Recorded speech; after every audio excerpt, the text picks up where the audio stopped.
Let's see what's going on with the weather watchers. Now, it's cold out there right now. It's cold enough for snow. Some flurries in the area, more pronounced to the south, to the north.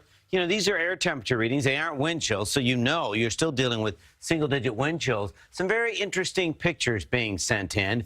Losing more and more of the pond, more and more ice there. Steve looking forward to Groundhog Day tomorrow because it's his birthday. Happy early birthday to Steve Brooks. Watch the steps. Still could be a little icy. Appreciate this picture from the shore. This is John and Helen, and yeah, it's snowing. And notice cars are it's going to hit and stick, and driveways are going to be slippery.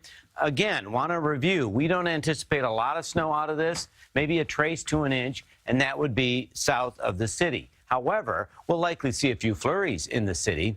They just aren't going to hit and stick because the moisture stays south. Look at that band right there. There's John and Helen right there. So that's where you're going to see the possibility of maybe an inch of snow. Problem is, it's been so cold, it will be slippery. Definitely your sidewalk's going to be slippery. Could even see some of those roads slicking up briefly. So many have been treated so much that the snow really won't be much of an opponent. It's just been so cold. Look at this, though.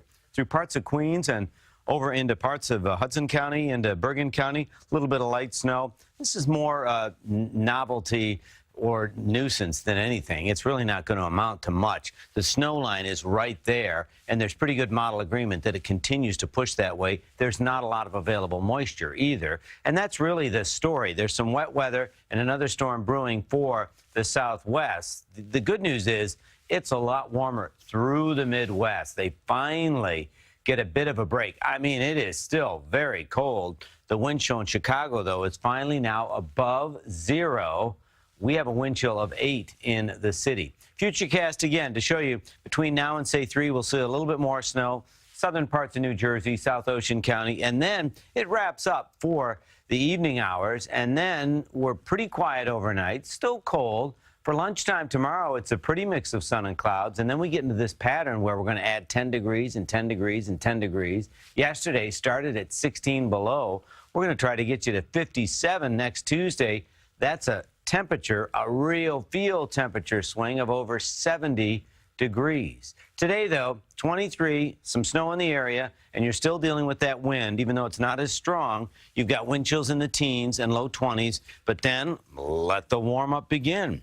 35, 45, up to 51 on Monday and 57 on Tuesday. Relatively dry, too. Well, I mean, you don't need the rain gear, but it's going to be nice and mild after today. Really should start to feel better on Saturday, and it's Groundhog Day, and let's just hope for enough of a shadow where we get an early spring. Yeah. Oh, well, we need that. That's all we want. Is Tuesday too early for the early spring?